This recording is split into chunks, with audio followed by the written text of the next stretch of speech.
Durante o relâmpago, pude contemplar nitidamente a sua silhueta. Passado o clarão que me cegou por um momento, ainda pude vislumbrar o seu contorno, com menos nitidez, mas de forma a não deixar a menor dúvida. Lá estava ele, com a sua estatura gigantesca, seu aspecto repugnante, e eu descobriria então sua fabulosa destreza e agilidade. Escalou a colina, trepando em pedras e esquivando-se das árvores com uma facilidade que o seu tamanho e seu peso não deveriam tornar possível. O que estava fazendo ali? Seria ele? E todos os pelos do meu corpo se eriçaram com esse pensamento. O assassino do meu irmão? No instante em que essa ideia cruzou a minha imaginação, convenci-me de sua certeza. E, na verdade, soubera disso o tempo todo. Desde que recebera a carta de meu pai relatando-me as circunstâncias da morte de William, suspeitara dessa possibilidade. Mas naquele momento me parecia absurdo demais para se confirmar. Como um ser artificial e recém-criado, sem memória e sem consciência, poderia ter se materializado a milhares de quilômetros para matar o irmão do seu criador? Por mais demoníaco que ele pudesse ser, era inacreditável. E ali estava o demônio, no exato local em que William fora assassinado. Ninguém, com o mínimo de humanidade, poderia ter feito aquilo com a criança. E as marcas de dedos enormes em seu pescoço? E a habilidade do assassino que lhe permitira aproximar-se da vítima, matá-la e depois se esconder sem que ninguém visse? Tudo fazia sentido. Meus dentes batiam. Tive de me encostar em uma árvore para não cair. Pensei em perseguir o demônio, mas teria sido em vão. Ele não me vira.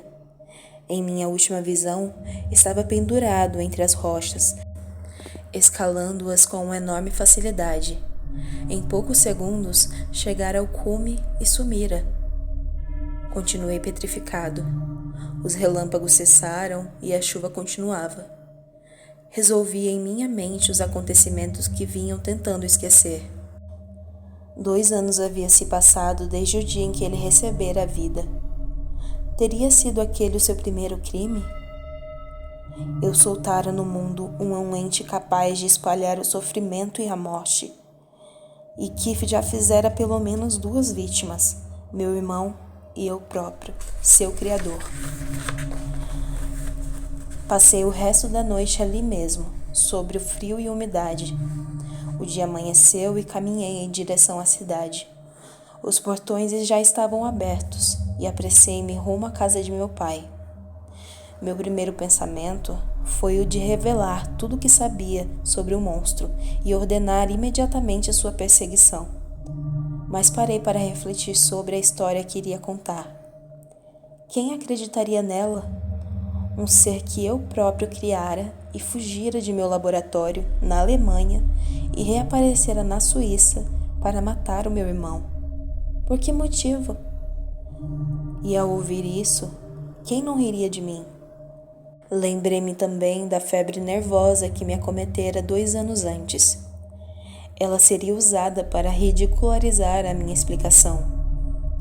Diriam também que não passava de um delírio. Então, decidi não dizer nada. Como admitir o terrível fato de que, indiretamente, era eu o verdadeiro assassino do meu irmão?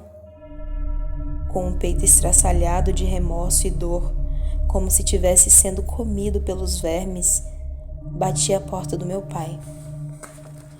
O luto fechado de meu pai, meu irmão e Elizabeth era opressivo. A verdade, a casa inteira me parecia de preto, assim como a rua, a vizinhança e toda Genebra. A ausência de William era insuportável para nós e eu tinha ainda o espectro da existência do monstro em minha consciência. Alguns dias depois da minha chegada, fomos passar alguns dias na nossa casa em Belle Rive, onde pelo menos não havia portões fechados às 10 da noite como em Genebra. Sentia-me mais livre. Todas as noites, quando a minha família se retirava para dormir, eu pegava o barco e passava horas no lago. Às vezes abandonava o leme e deixava que as velas me conduzissem aonde o vento as levasse, dando curso também aos meus sinistros pensamentos. O silêncio só era quebrado pelo coachar das rãs ou pelo bater das asas de um morcego. Mas nem eu os ouvia. Em mais de um momento contemplei a ideia de mergulhar no lago gelado e permitir que as águas se fechassem sobre mim, encerrando meus sofrimentos. Mas então lembrei-me do injustificado remorso de Elizabeth e de como a sua vida estava ligada à minha. Pensava também em meu pai, que envelhecera toda uma vida em poucos meses, e em meu irmão, que sobreviveria. Minha disserção seria não apenas um golpe que acabaria de arrastá-los, como os deixaria indefesos ao monstro e aos seus desígnios malditos. Só me restava chorar. Ou tentar escapar dali, nem que fosse por alguns dias. Decidi embrenhar-me sozinho pelas escarpas alpinas que nos cercavam e me consolar na eternidade daqueles picos de gelo. Uma noite, comecei a subir na direção de Chamonix, palco de dias tão felizes da minha infância. Fiz a primeira parte da viagem a cavalo, mas quando as estradas se tornaram mais escarpadas e escorregadias, troquei-o por uma mula. Estávamos em meado de agosto e o tempo parecia firme. As espetaculares montanhas e precipícios me cercavam por todos os lados e as cascatas soavam como trovões nos meus ouvidos. Tudo isso me lembrava da existência de um poder maior e me fazia perder o medo de qualquer ser que pudesse ser inferior, por mais maligno que fosse. Nada poderia superar a magnitude dos Alpes, com as suas pirâmides brancas que pareciam pertencer a outro planeta. Horas depois, atravessando as estradas margeadas de geleiras e ouvindo ao longe o rumor de avalanches de gelo, cheguei à aldeia de Chamonix. Passei a noite numa cabana abandonada e segui viagem no dia seguinte. A essa altura, começara a chover torrencialmente. Mas o que era a chuva e a tempestade para mim? Continuei subindo rumo ao pico de Montanvert. Era uma trilha particularmente perigosa. O menor som, como dito em voz alta, poderia produzir uma concessão de ar suficiente para trincar o gelo ao redor e fazer desabar o mundo sobre o viajante. Já era de tarde quando atingi o alto do pico. Desmontei e sentei-me sobre uma pedra para apreciar o mar de gelo lá embaixo. E então, a algumas centenas de metros, escalando a escarpa com incrível facilidade, vi a figura de um homem. Não foi preciso que se aproximasse muito para que eu o identificasse. Ele sabia que eu estava ali e caminhava na minha direção. Pensei em fugir, mas uma grande sensação de fraqueza me invadiu. E para que fugir? Ele me alcançaria de qualquer maneira. Tremi de ódio e horror, o que me reabasteceu as forças e resolvi esperá-lo para me bater com ele até que um de nós ou ambos morrêssemos. Ele se aproximou. Sua cara era um misto de angústia e maldade, por trás de uma feiura quase insuportável para os olhos humanos.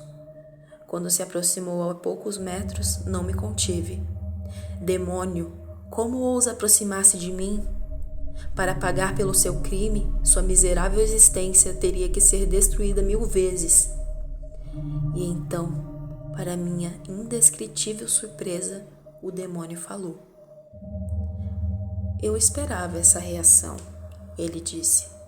Sua voz rouca, mas firme e afinada. Os homens odeiam os desgraçados, logo devo ser odiado. E devo sê-lo mais do que todos, porque o mais desgraçado entre os seres vivos sou eu.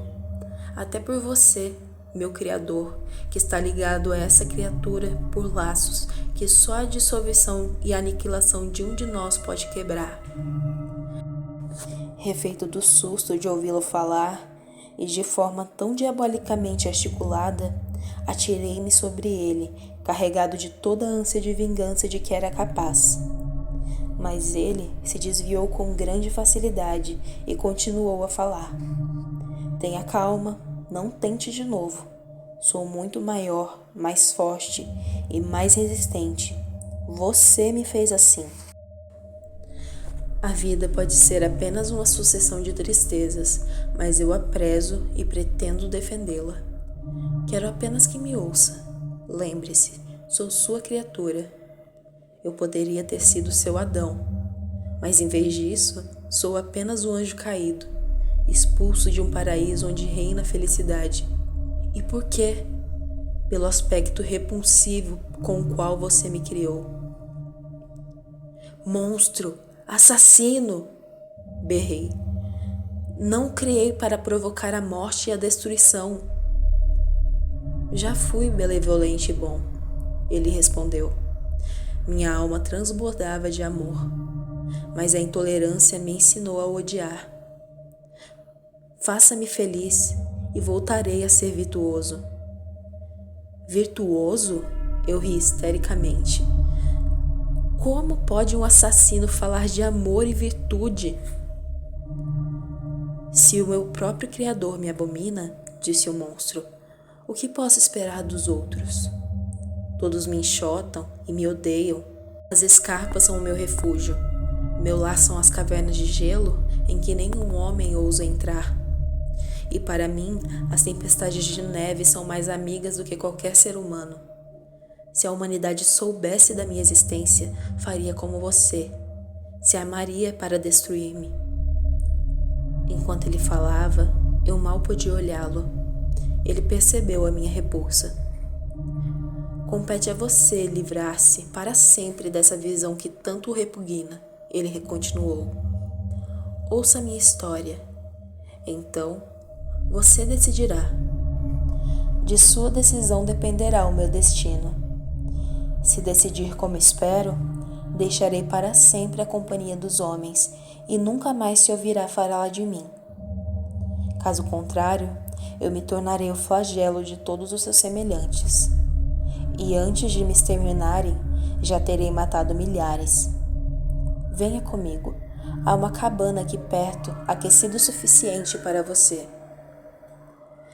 Ao dizer isso, abri o caminho em meio ao gelo e eu o segui, como se eu fosse a criatura e ele o mestre.